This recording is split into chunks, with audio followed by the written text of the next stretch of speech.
Okay, perfect, we're recording. All right, live, you're on candid camera. Hi everybody, I'm Miss Amy. I teach in this classroom. And this is Miss Jen. She teaches a couple doors down from me. We are so glad you're here. And we had a previous session that was about kind of the functions of communication, why our kids communicate, how they communicate, because sometimes it looks different than, our neurotypical students. This session, which we have a recording of that, if you're interested, we'll share that recording. This session is going to be about fostering connection. So sometimes I think it's tricky when you are trying to communicate with somebody and they are either not interested in communicating, they're not able to communicate. It's difficult to form a relationship when your communication partner is not really interested in communicating with you. So we're going to give you a bunch of strategies today. We are going to talk about different ways that we work on this in our classroom. At the end of the day, you guys are the parents, you're the experts on your kids, so you know best. We're going to just talk about what we know and what we do in our classroom that probably would be awesome to do at home as well. Okay, let's see. So I briefly just touched on this. Last session we talked about how do children communicate, why do children communicate. We gave parents some homework. We talked about assistive technology and the low-tech version of assistive technology and then the high-tech version. Each classroom has access to a classroom talker. So even if your personal child does not have assistive technology through an evaluation and they haven't gotten this, they have access to this in our classroom. So that is what we talked about last time. I'll send you the video. And I heard you just say you did the homework. Was it interesting? Did you say you did the homework? She did. Yeah, I did. I won't say I could put 100% into it. Yes. But I tried my best to put whatever observations I could. Yeah, and was it kind of interesting to you, eye-opening?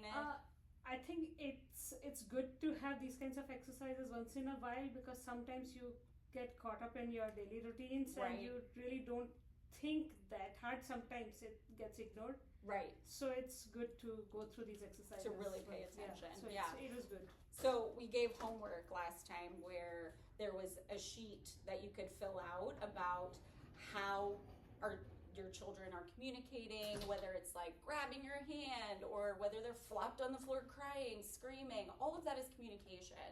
And then why they were communicating and then how you could kind of respond to that. So today, this is our little agenda. So the first thing we're going to talk about, is intensive interaction, and we'll explain what that looks like. Meaning making, we'll also explain what that looks like. And then play and task analysis.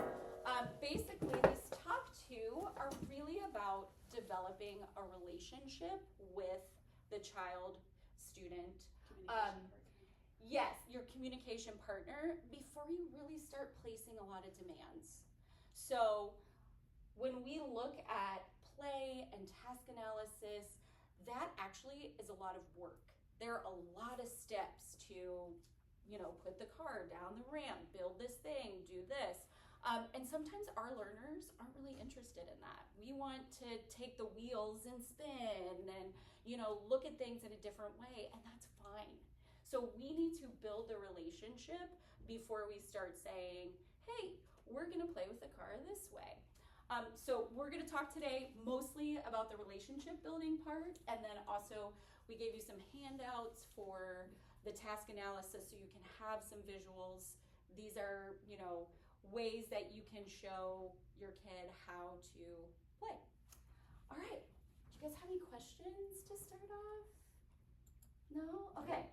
Also, this is really supposed to be informal. So if you have questions while we're doing any of this, please pause. Please tell us. You don't even have to raise your hand, just interrupt. But there is Post-it notes if you want to make a note of something and ask later if you don't want to interrupt. Either way. Okay, so intensive interaction is kind of a fancy term for, and if you Google it and you look on the internet. There is a lot of information out there about it. So it is a legit thing, it is a practice, but it really is just a fancy term for us joining the world of our communication partner. So it encourages social communication skills. I think a lot of times when we practice communication, we think, okay, my kid needs to tell me that they're hungry. They need to tell me that, they're thirsty or they need to go potty.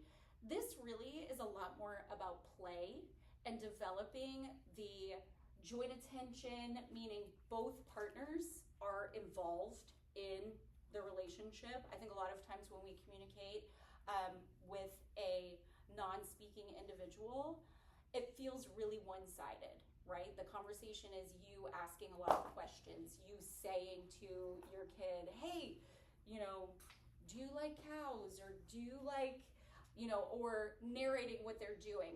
This really gives the student the opportunity to be that communication partner. I'll show some videos about what it looks like, and then I will also say, if you're in my class and you've seen videos on the seesaw, sometimes you'll see it in the videos. It really is us using our kids' language. It's us not placing that demand of, I'm expecting you to say what I want you to say. It's us joining their world. So we have a couple little clips.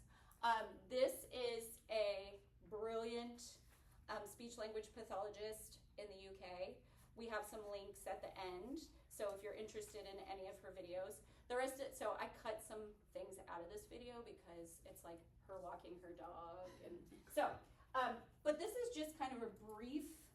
And that I have the pleasure of seeing for speech and language therapy sessions need help figuring out these fundamental aspects of communication, like figuring out how to share personal space, learning how to use eye contact and gesture and play with the different things that our voices can do, and start figuring out that back and forth of turn taking. Within therapy sessions, I'll often use an approach called intensive interaction to help children figure out these elemental aspects of early communication. Intensive interaction is a pared back approach to supporting communication with a focus on tuning into the child, noticing what they're interested in, and choosing how to respond to that in a supportive way. And that I have the pleasure of seeing for. Sorry, it's on loop, it repeats. So basically, what she is saying is, it is us supporting and acknowledging and respecting our learners' communication. So if they are, stimming or making a sound, we join in. We also make those sounds. We have some examples, and it really is just about letting the student take the lead, which here's, I'm gonna just skip that. So there are 3 steps. So the first one is observe, second one is wait, and then listen. So if your kid is playing by themselves, which sometimes, I forgot to do that play video. It's fine. We'll play it if we have the time. Ready Rosie one linked on the last screen. We can do Sorry. that. If you want to jump ahead to that one, we can. So if your child is playing by themselves, it is awesome to kind of observe and wait and listen to what they're doing, what they're saying, and then kind of gradually join in. Not telling them, hey, you're not supposed to spin the wheels of the car like this, you're supposed to put it on the ground and do this. If your kid was playing with a car and spinning the wheels, you also can get a car and spin the wheels and, engage in that way, kind of joining what they are doing. Let them really lead. And with the communication piece, I have had kids in here that have loved different songs, different, scripted, different little segments of videos. And oftentimes I will also say those things back to my student, and they look at you like, what? You're speaking my language, yeah! So that is where the connection piece is coming through. And that is also teaching them, hey, communication is this cool thing where I say something, you say something, and then we actually get to interact with each other in a positive way. I feel like a lot of times when we think about communication, especially in the school setting, it is us, the SLP, teachers kind of forcing ourselves on the kid. You will say cow, you will say, what is it? What is it? What is it? And taking a step back and really focusing on the fact that communication is so much more than that, and that a social interaction and a bond can be developed when you allow your student to lead. So we have some videos of what it looks like. So this is the following. So this is a grandma. She's down on the floor. This student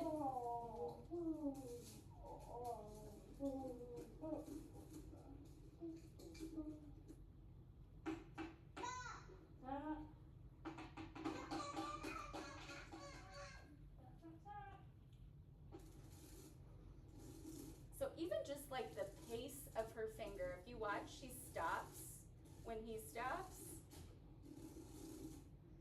Together, oh, she stopped.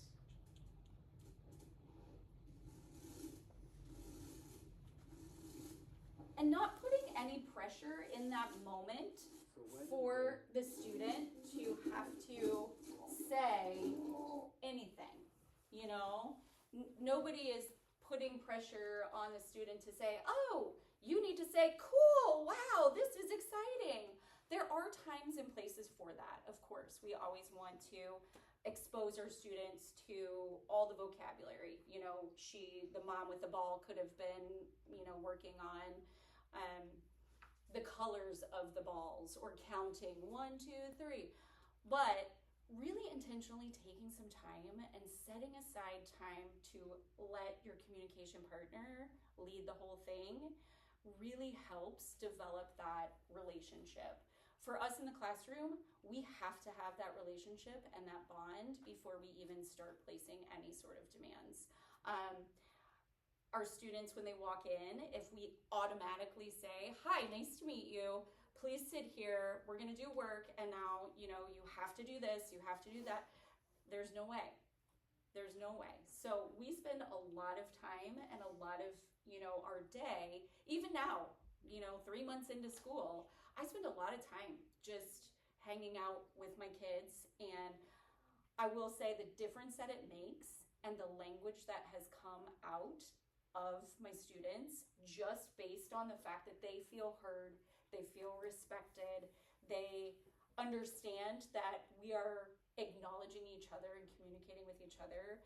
It's really huge. So I love the intensive interaction. I love it so much. Do you guys have any questions about that?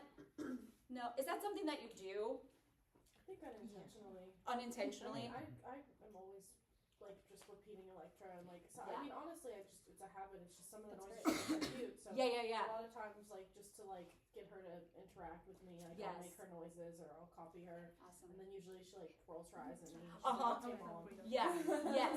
So they, it's Yeah. funny because sometimes when I'm doing it in the class, some kids will look at me like, oh my Oh, gosh, yeah, you're like- speaking my language. They don't even notice we're next to them Yeah. until we start doing what they're doing. They're like, oh, they are here. And then sometimes kids, though, are like, dude, I do not even want you in my world. I'm really enjoying my, She's gonna give me an attitude. yes, That's her. I'm really enjoying my old McDonald's song that I'm vibing with right now, Miss Amy. Please get out. And you can tell, you can pay attention to their body language.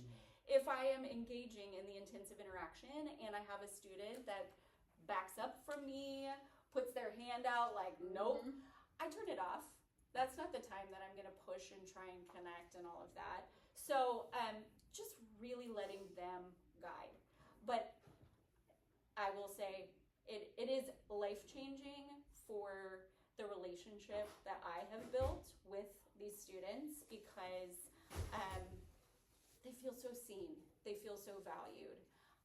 And that's the point of communication, is that it really should be a two-partner setup. Okay, so the next part is meaning making. So this is basically attributing some meaning to what your student is saying.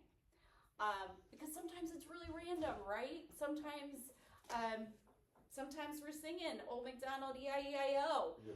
And you have to figure out, why are we singing E-I-E-I-O right now? Well, that's my kid's absolute favorite jam. Yeah.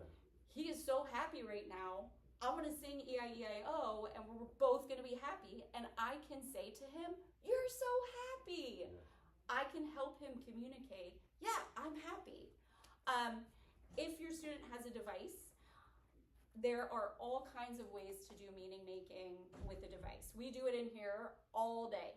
I have some students that love to push every single button, and I'm like, oh, you have a lot to say today. You're real chatty. I have students that will go to specific things and say, oh, hi, come on in. Specific things over and over and over and over again. And so you can choose to make meaning of what they're saying. You make your kind of best guess, and then I will also say, these kids will tell you if you're wrong. They will tell you if you're wrong, even if it's not like, oh, you're wrong.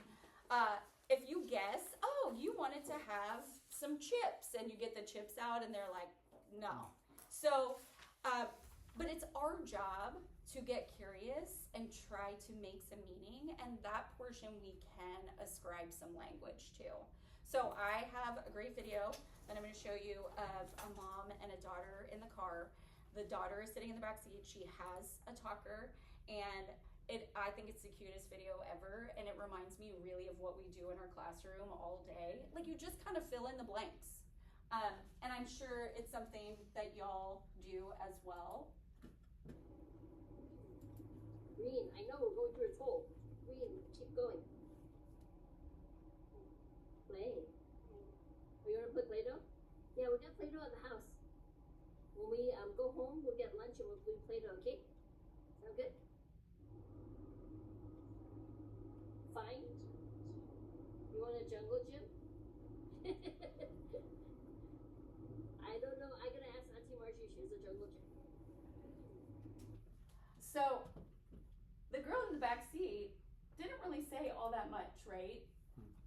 She said a couple words here and there, but that mom did such a good job of not only acknowledging what she was saying, she repeated it, and she filled in the blanks. She said, oh, yeah, it is green. We're going through the toll. The green light says go. Sure. Oh, yeah, you want to play Play-Doh? Awesome, we have Play-Doh at home. So being a good communication partner with somebody who has limited communication, it is our jobs to fill in the blanks, help make meaning of what they're saying. And again, that is part of building the relationship, right? The mom is laughing, oh, that's hilarious that you're asking for a playground, or I have kids that'll push the same exact button 7 million times, and we both laugh. We think it's hilarious. So it's okay to be silly. It's okay to just have it. Communication does not have to be this very structured, we're going to teach everything. It's fun. It is like a social relationship. Yes? When she says please, is that sign language? Yes, please. That's the other thing. So she's mixing different communication modes, right? So she has the AAC, she's using sign language. So, and some of our kids in here also have some verbal words. They use some sign, they do use some AAC. So, and that's okay. All of that is valid communication. Okay, so once you have kind of established your relationship through the intensive interaction, meaning making, then we can move on to, well, how do we actually play, right? And we teach play in here as a part of our class. So we don't just follow our kids around all day and let them lead and let them guide. We do have structured play that we teach because those are important skills. It's important to learn turn taking. It's important to learn sharing. It's important to engage with peers. It's important to play with toys. in an appropriate way. How do you teach that, right? So, Miss Jen is going to talk about what we do in our classes. Okay, so visual task analysis for play. So like we said earlier, play can be hard for a lot of our kiddos. It can feel like work because they often prefer to play with the toys in their own way. They want to just spin the wheel up in the air. So providing them with visuals can help allows them to better process that language. So if they have a visual in front of them and you're saying push the car or make the car go, you're going to have a visual that's going to say go. Or like this one, push car. This is an example of a task analysis for cars. There's one for Play-Doh. So just pairing that language with that visual just helps them better understand what you're saying to them.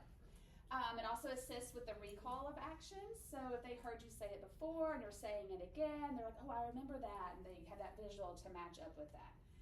It provides an opportunity for sustained attention to a task. So it also gives them just that, again, that visual gives them something to look at, something more to pair up with the actual car that they have in their hand. So, and then also like, this could be like a sequence. You can also think of this as a sequence. So first we're gonna push the car to the gas station or whatever it is that you have. Maybe it's a parking garage. You can crash the cars next. So you can kind of go through the sequence and then you can start it back over and they see, oh, we're gonna do this again. And they just start remembering those sequences. So the next time they pull out a car, they're gonna remember, oh, I can do this first, I can do this next. And then the Play-Doh is just the visuals of the different activities you can do with the Play-Doh. Did you attach it? Okay, my touch is turned No, I don't off. think I did. I think I took this one off. Okay. Okay. Can I explain what a task analysis is Oh. really quick? Yes, I'm sorry. Okay. Yes. No. I'm sorry. Okay. There is an example thing. Okay. Oh, go up ahead. here? No, go ahead. Okay. Please, fill in. A task analysis is a really fancy way of saying you take one skill and you break it down into the micro skills that belong to that big skill, okay? You probably have seen it for potty training. First go into the bathroom, then you pull down your pants, then you sit on the potty, then you pee in the potty, then you stand, like, so that's what this is, and we're doing it for play.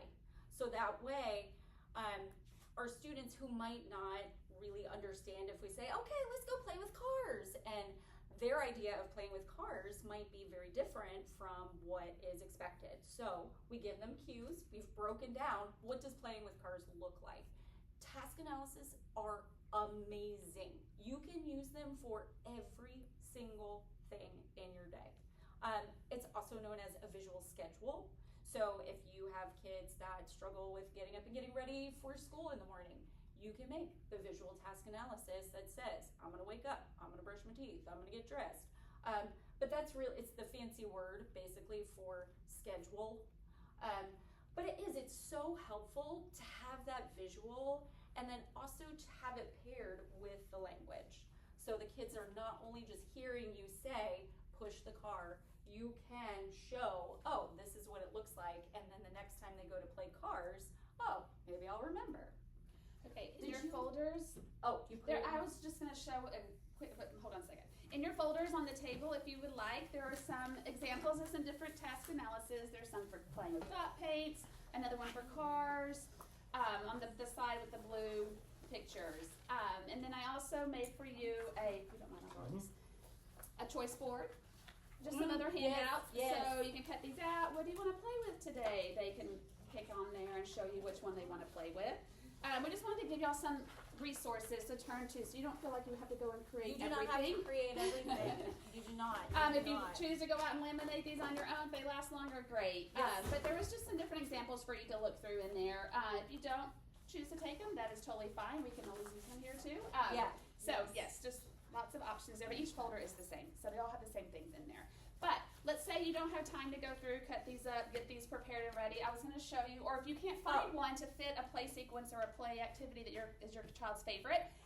Is this the Yes. Google Doc? Okay. I just pulled up a Google Doc one day. I said, okay, I'm going to play toy cars. I was just using that as an example. I went to Google. I said, let's find a picture of Push the Car. I put it on there. And you just have to quickly cut and paste from the internet. It doesn't have to be fancy. It doesn't have to be nice little fancy, straight, perfect boxes. And then you can just print that out, leave it like that, cut it up, however you want to do. But So then it also, doesn't look have at to be this. So difficult. we have this vocabulary down here. Go, stop, down, build. Those are amazing, core words that you can work on, and it will translate not just in like, oh, I'm playing with my toy cars, so I'm gonna learn to say go.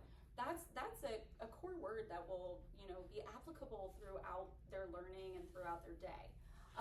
If you do have a device, also great time to bring it over to play with your kid. And then I like to push the buttons for my student because they're busy going and playing and stopping, but just so they can see and hear that there is vocabulary, there are ways to communicate while you're playing. And also in your folder is some low-tech core board with some of the go, more in there as well. A lot of stuff. Thank you so much. Yeah, making tape. Okay, so these next slides are just, we've kind of already gone through a lot of this, but we're just taking the example of playing with toy cars and all the things language-wise that you can do with just a simple task of playing with a toy car. You can work on environmental sounds, zoom, beep, Vroom. yeah, vroom, all the sounds, crash, bang. And then here again, the core words when you're playing with cars, such as stop, go, again, more, my turn, your turn. All those things with just the simple play of cars can be addressed. And then kind of goes with that intensive interaction piece, just all the different language strategies that you can incorporate into playing with cars. The commenting, pausing, choices, repetition, copy and add, follow their lead. The video is not a toy car one, so I don't know if we want to play that yet, if you have more to say about it. Well, I just wanted to say about playing, I like to mix in a good balance of intensive interaction. Like if I'm gonna play with toy cars and they want to look at the wheels and spin things, we're gonna do that for a little bit. And then I'm gonna ask them to join me in my way of playing. And then I'm gonna go back. If they wanna play the other way, I'm gonna join them in that way. So it really is a back and forth relationship in your play and in your communication. What is this video about? It's a mom and it's actually a toddler, but this can work for any age of child. They're playing with the kitchen. And there is a play kitchen sequence in there as well. If you want, if not, we can move on. But it does show Ready Rosie, so that's why let's it's on do there. it. Let's do it. Okay.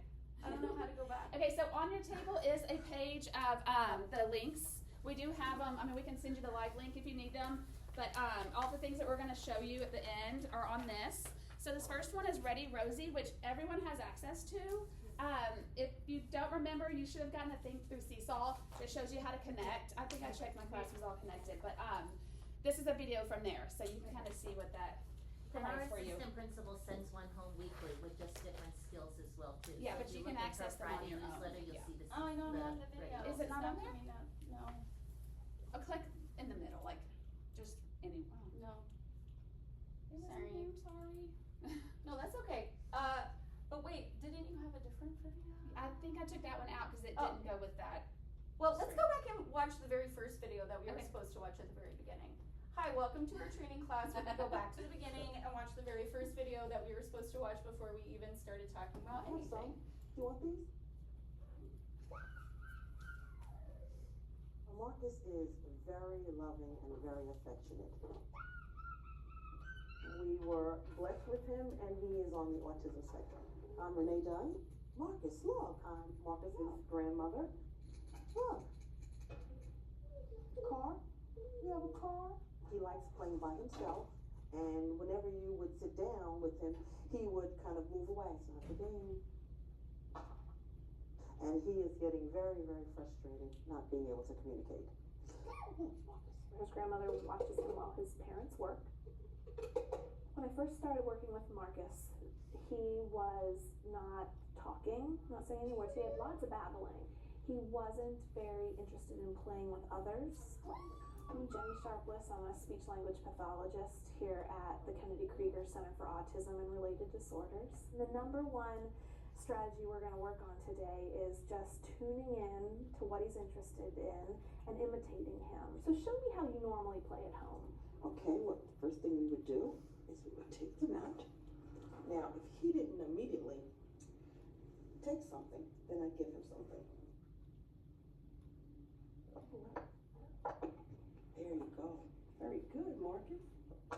Very good. Great, so he was really good at that puzzle. But the one thing I noticed is that he's playing and you're watching. Yes. I want you to be able to be his play partner. So what was he doing with this puzzle? He was picking up each piece and putting it in. Yeah. So then you will take your turn and So do let what? him do one and then I'll do one. Yes. What we do? Okay. Yeah, I'm gonna put one in. Two? Now you put one in. So the whole time she's talking, Already right? the look of your I'm play putting has one in, changed. you're You were putting playing one in. together. It looked like you were taking turns. It already looked more fun. One thing is we talked about not asking a lot of questions, not using a lot of generic type language, but looking at a toy and thinking about what's the most important vocabulary we can pick out from this toy. It's just looking at this simple puzzle. What are some vocabulary words that come to mind? Colors as opposed to shapes. Or if colors were too difficult, I would count because he loves numbers. Also, we can think of the action words. We put in and we take out. Want to put it in? Which one? One. Can I do one? Two. So 1, 2. What number is that? 3. As soon as we simplified her language, she joined him in play. He stuck with her longer and he started saying words, which was amazing. Has he ever seen this toy before? No. So he's figuring out that the balls can go in the holes. So thinking about the imitate strategy we did with the puzzle, what would you do to join in with his play? Now let me offer one suggestion. Come around and be more face to face with him. Maybe this side. Now, Already it changes the look of your play. It looks like you're playing with him rather than True. just watching him. true. So now I can take this one. So we think it has to be something so difficult, and we have to have all this education about autism to work with them. Ready, set. Actually, I've learned here with Jenny that it's just the little simple things that you do and simplify the way you think about playing with them that really helps them the most. Can I have a card? So make sure you have your own. When you imitate him, you don't want to have to take his toy because it's not about turn taking, it's about really imitating. Car! What are you going to do now that you have your own car? I'm going to try to play along with him. Ready, set. Go! And look, he is enjoying this so much. You're getting such nice eye contact. He's smiling at you. The next thing I want you to think about is your language. So we already know go is a word because he's saying it. Go! But what other words do you think can you think about with this toy? Car. Good. Renee, like lots of parents, want to teach their child something new. That's where we get the next part of the strategy, the expand part. But we can think about expanding on our language a little bit and saying car go or go car. So to hear him say we because he was excited or go because he knew it was time for the car to go down the ramp, it's wonderful. This bus does exactly what he likes to do. He likes to put things in or on. So we can show him this toy. Okay, we're running out of time. Okay. So make sure. So there's so much to like unpack from this video, but I think a lot of it is stuff we've already talked about. There is one strategy that I did not mention, we did not mention, that the grandma does an amazing job with, and that's pausing. She said ready, set, and then you heard the little boy go. So making sure that you're giving time and space for that communication. Also, I really wish they had some visuals or a core board or an AAC, something that she could have modeled if, car go was not something that was in his repertoire, that he could use a different way to say that.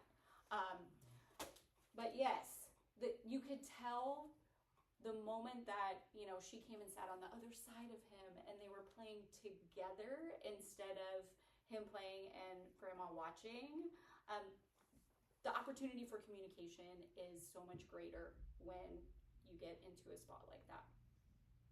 Okay, I think that's it. Do you guys have any questions? Oh, we were gonna show the link, Oh, different links. yes. Okay, so these are great resources. It's also on your handout, so let me go through here. Oops, that was it. So this lovely speech therapy person, Rachel Maddle, has a ton of videos on her website that are specific for, you know, communication, using AAC, how to communicate with a child who really isn't communicating with you. So check her out. Ready Rosie is through the district. We love Bryony Rust on YouTube, Salt by the Sea.